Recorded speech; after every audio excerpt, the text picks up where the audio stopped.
आज बिल्कुल मुस्लिम लीग काफ और परवेज़ इलाही की जानिब से ये कहा जा रहा है कि उन पर हमला राना मशहूद ने किया था। मेरे साथ मौजूद है राना मशहूद, आइए इनसे बात करते हैं।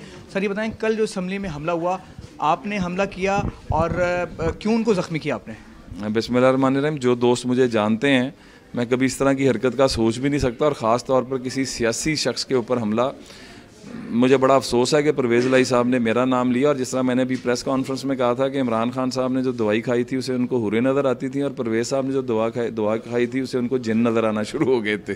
तो आप जीने क्या? मैं तो जिस तरह उन्होंने गुफ्तगू की, मुझे तो यही लगता है, but I am really shocked कि जिस तरह उन्होंने ये इल्ज़ाम लगाया।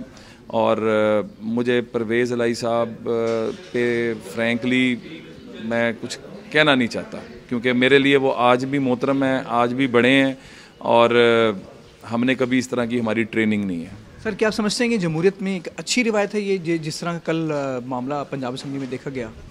कल स्याह तरीन दिन है जमहूरियत के लिए, असम्बली के लिए। और देखें, सियासत में ग्रेस होती है, इलेक्शंस होते हैं, हमेशा होते हैं, रेगुलर होते हैं, एक ने जीतना है, एक ने हारना है, तो इसको ग्रेस के साथ जाना चाहिए, और हार जीत जो है वो हिस्सा है। तो जो जिस तरह वफाक में भी किया गया और जिस तरह यहाँ भी किया गया, ये पाकिस्तान के लिए अफसोसनाक दिन है। जी बिल्कुल, ये थे राना मशहूद, और इनका ये कहना था कि जो कुछ हुआ असम्बली में वो असम्बली की तारीख का स्याह दिन था।